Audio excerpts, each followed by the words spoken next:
من الشيطان الرجيم. الله. بسم الله الرحمن الرحيم. شهر رمضان الذي أنزل فيه القرآن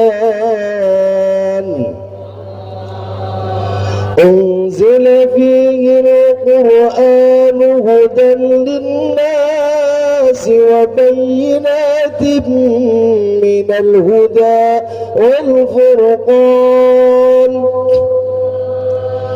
فمن شهد منكم الشهر فليصم، ومن كان منكم مريضا أو على سفر فعدة من أيام أخر، يريد الله بكم اليسر ولا يريد بكم العسر، ولتكملوا العدة ولتكبروا الله على ما هداكم ولعلكم تشكرون. صدق الله العظيم. Semakin alim semakin tunduk, amin Allahumma. Ada orang belum mau sembahyang, jangan kemudian dihujat-hujat, dimaki-maki. Tugas kita untuk melakukan 4 hal, amin. Kalau dia berbuat dosa kita mintakan ampun, kalau dia membelakangi agama kita dakwai, kalau dia mempunyai hajat baik kita tolong, dan kelak kalau dia mau bertobat kita rangkul, antuhibba ta'ibahum, merasa cinta kepada orang yang bertobat kepada Allah Subhanahu. Jelas ibu-ibu ya. Kalau ada yang belum ikut baca ya Quran, minimal kita berdoa, ya Allah berikanlah hidayah kepada Mbok Partina itu, ya Allah. Ada Mbok Partina pas baca doa itu sebelum Allahumma arhamna bil Quran gitu ya, ya Allah mau ya kau buka hidayah, berikan hidayah kepada Ibu Siti, kepada Bu Nur, supaya mereka ikut mau bersama kami membaca Al-Quran. Amin Allahumma. Supaya apa? Yang jadi pengurus itu berdoa jangan dikira nggak punya maksud. Maksudnya apa? Supaya kita hidup di dunia nggak salah mimpinya. Kita ini kadang salah mimpi kok. Betul apa betul? Seharusnya taat, anak dipondokkan di pesantren, anak diajarin agama. Kadang-kadang masukin anaknya ke sekolah agama, malunya 7 keturunan. Anakmu di mana? Benar-benar enak. Ngunyek gitu loh. Jelas ibu ya, kalau ada yang belum mau jangan dijelek-jelekin, tapi diajak. Amin Allahumma. Karena hidayah itu kita hanya diberi tugas oleh Allah, ajak-ajak. Yang berikan hidayah Allah Subhanahu wa ta'ala. Ini kadang-kadang jadi ustadz, jadi kiai maunya nak nurut kehendak nyolah, seolah-olah nyotu Tuhane. Orang lah didakwai terus nyodah mau juga, orang sholat nyodah, berarti belum dapat hidayah. Maka Rasulullah memberikan ajaran kepada kita, doakan mereka dengan kalimat Allahumma hadi qaumi fa innahum la ya'lamun. Ya Allah berikan petunjuk kaum lingkunganku karena mereka tidak mengetahui. Amin Allahumma. Nanti kalau sudah tahu akan datang sendiri. Jelas? Dan saya berharap mudah-mudahan taunya, sadarnya tidak keduluan mati.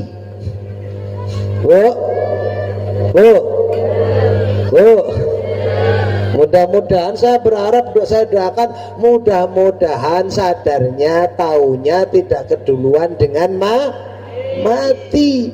Nah kalau sudah keduluan mati baru sadar kemudian menyesal, itu penyesalan yang sia. Masih untung lah kalau punya tabungan anak soleh. Kalau anaknya salah,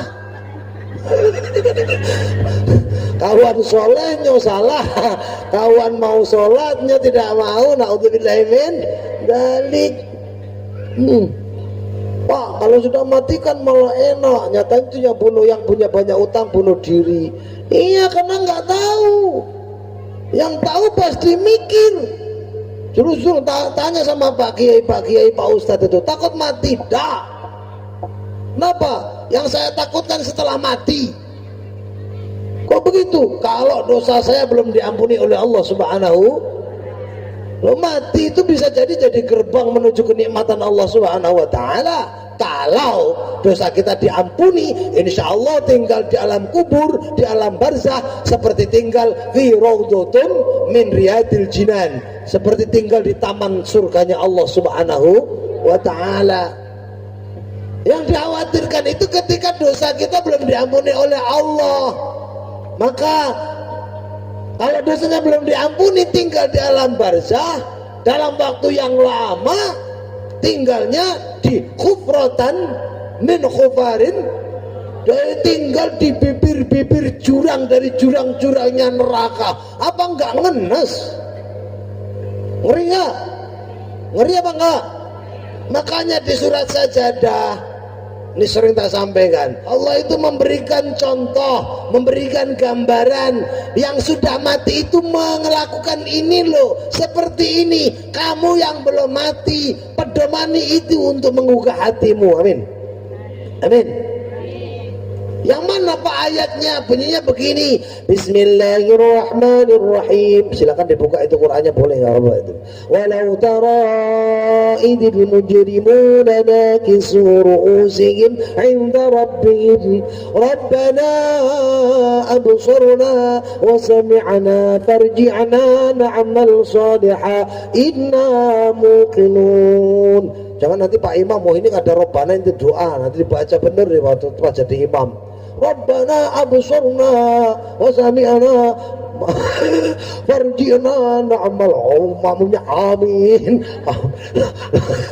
Doa di kubur itu kita masih di dunia, jangan baca itu dulu. Jelas ya? Mau tak jelasin ini? Masya Allah, beruntung yang mau yasinan, beruntung yang mau ngaji, beruntung yang mau tahlilan. Amin Allahumma. Artinya apa? Sadarnya, tahunya datang sebelum ajal atau kematian menghampiri kita. Amin Allahumma. Ini barokah luar biasa. Kalau sudah mati duluan baru sadar, seperti yang disebut di Al-Quran tadi. Ada yang bapaknya sudah meninggal dunia, ibunya sekarang itu, sekarang itu, kalau dosanya belum diampuni oleh Allah, apa yang dilakukan? Jungkrung. Lafaz Arabnya nakisuru usihim. Apa itu nakisu? Kalau saya ngaji dulu itu kata kiai saya jungkrung. Jungkrung bahasa Indonesia ini apa?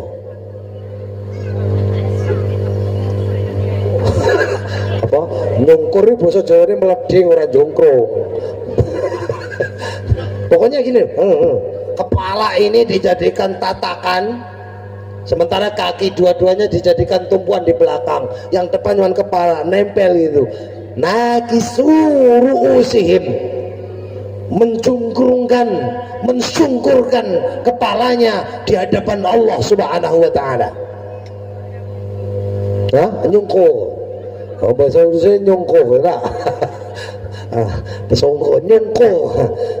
Nakisuru usihim inda rabbihim. Dan saat itu tidak ada ucapan lain kecuali 3 kalimat yang dia pekikan di hadapan Allah Subhanahu wa taala. 3 kalimat, 3 jumlah kalau dalam bahasa Arab. Apa yang diucapkan itu? Rabbana absarna, wahai Tuhan kami, sungguh kami telah melihat, wa sami'na, sungguh telinga kami juga mendengar apa yang kamu lihat dan yang kamu dengar. Setiap hari Jumat ada orang baca Quran, saya tapi tidak mau ikut. Orang baca Quran padahal bacanya sedikit demi sedikit, sedikit demi sedikit, saya berat mau melangkah. Loh, waktu orang baca dengar dak? Dengar. tapi saya lebih asik dengerin lagu dangdut. Di sana diputer kori, saya putar Jamur Sari. Kadang-kadang antara suara dari masjid dengan suara di rumah sebelah masjid bersaing. Yang situ billahi minasyaitonir rajim.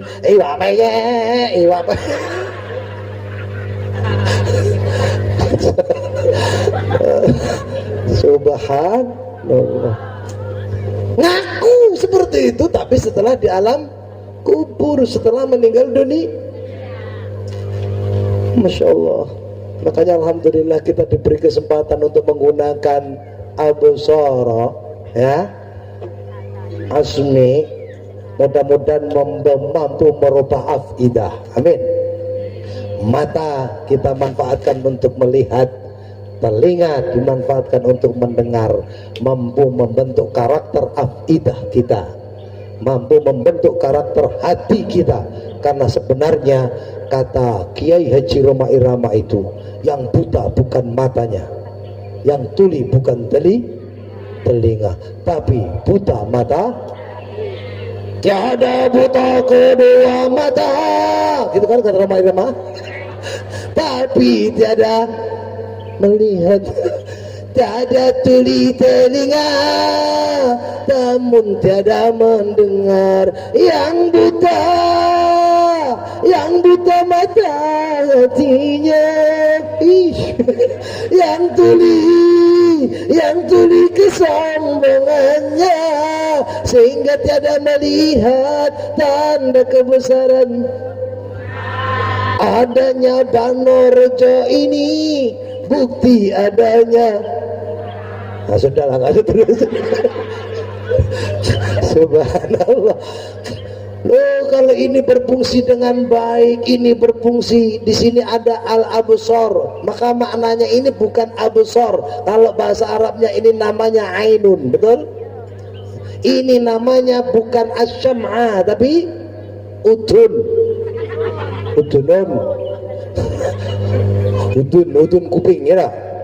Tapi kok Al-Quran menggunakan lafaz al-absara, as-sam'a. Karena apa? Bisa jadi orang yang matanya tidak berfungsi tapi hatinya masuk, dia akan lebih alim daripada orang yang matanya melotot. Betul? Buktinya mana? Banyak tunanetra yang hafid Al-Quranul Karim. Artinya apa? Yang berfungsi al-absaranya, bukan ainunnya, bukan matanya. Jelas? Jelas? Oh, sudah apa terus? Dikit lagi dah. Yang kedua, ketika sudah melaporkan kepada Allah, Rabbana absurna wa sami'na, apa yang diucapkan berikutnya? Farji'na na'amal salihah, kembalikan saya lagi ke alam dunia ya Allah. Jadi teringat orang tua saya. Na'amal salihah, supaya kami yang sudah meninggal ini bisa beramal soleh. Jadi jangan salah, yang di kuburan itu kalau kita bisa mendengar meki-meki, jangan kemudian kalau sudah di kuburan tenang. Enggak, sekarang lagi meki-meki, pingin minta kembali ke alam dunia. Dengan ucapan apa? Kalau engkau kembalikan saya ke alam dunia, saya akan beramal soleh. Percaya atau tidak? Nah, kalau nggak percaya, koreksi Islammu yang mengatakan Quran. Saya hanya menyampaikan. Ya, makanya ayo dibuka hatinya. Amin Allahumma. Amal salihah, kembalikan ke alam dunia supaya kami beramal soleh. Inna muqinun. Nah, yang ketiga, sungguh sekarang ini ya Allah, kami menjadi orang yang yakin. Tapi yakinnya tumbuh setelah dimasukkan ke liang lahat, setelah pindah alam dari alam dunia ke alam barzah. Untung yang dimintain seperti itu Allah Subhanahu wa taala. Loh, kalau anak-anak murid saya yang dimintai, pasti dia jawab, wes bola bali, kiai ku ngandani. mumpung turun kadung ayo dilakoni kapan maneh. Masya Allah. Alhamdulillah. Jelas ya Bu ya. Makanya pengajian seperti ini ayo kita lestarikan. Amin. Setiap mau Ramadan kita kumpul-kumpul. Jangan dikira ahli kita di kuburan dengan begini tidak senang. Makanya setiap kali acara menyambut Ramadan kita isi dengan doa, baca tahlil, baca Al-Quran, baca surat Yasin, dengan satu harapan, mudah-mudahan bapakku, amin, mudah-mudahan ibuku, mudah-mudahan nenekku, mudah-mudahan gedehku, mudah-mudahan kiaiku, guru-guruku diberi maghfirah oleh Allah Subhanahu wa ta'ala. Beragama kau seperti itu, sementara Rasulullah itu memberikan isyarat. Kamu mau melihat ahli surga yang masih tinggal di dunia enggak? Iya, pengen. Siapa mereka? Bukan yang punya jenggot panjang, belum tentu. Bukan yang pakai jubah, belum tentu. Bukan yang pakai shawl begini-begini, belum tentu. Siapa itu? Pertama kamu lihat wajhun malihun. Dia punya wajah penuh keramahan. Amin Allah. Ketemu sama kawan dari mana Dur? Dari sana. Kemana? Ngapa bawa apa tuh? Ngambil kok umbut tadi. Kalau mau, ayolah bagi-bagi. Sip, enak gitu. Ini setiap nonton orang lain, ahli neraka itu.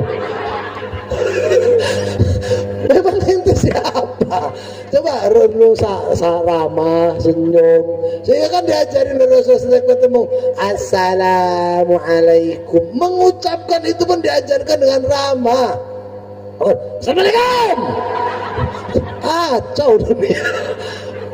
Jangankan dengan yang hidup, yang mati terus. Setiap lewat kuburan kita masih dianjurkan oleh Rasulullah mengucapkan salam dengan keramahan. Assalamualaikum ya ahlal kubur, ya ahlal diyar, antumul muqaddimuna wa ana insyaallah bikum lahiqun. Kayak itu diajari seperti itu. Ini sama yang masih hidup ya salamnya sahabat. Assalamualaikum warahmatullahi wabarakatuh. Buka itu di kitab Duratun Nasihin itu. Ma min muslimaini yaltaqiyani fatasafahani illa ghufira lahuma qabla ayatafarraqa. Kalau ada dua orang Islam bertemu berduanya, kemudian keduanya bersalaman, salaman, tahu salaman? Salaman tahu kan? Ini masih untung ini kalau di Jawa kan pakai sugeng tidak? Salaman, sugeng lagi sugeng. Sampai pernah ada si sugeng sama tompul ribut. Gara-gara apa? Sugeng bapaknya meninggal dunia, ngajak tompul dari Jakarta balik ke Sragen. Tompul, ayo ikut aku ke Sragen. Kenapa? Bapakku berpulang malam nanti nikah hari. Begitu sampai situ malam, orang sudah kumpul semua mau baca Yasin. Si Sugeng datang.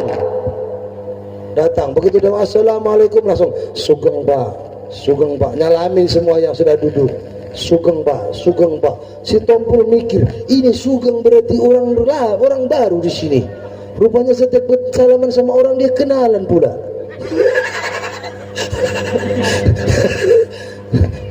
Menyimpulkan sendirilah si Tompul. Akhirnya dia ketika si Sugeng salaman, Sugeng, si Tompul, Sugeng.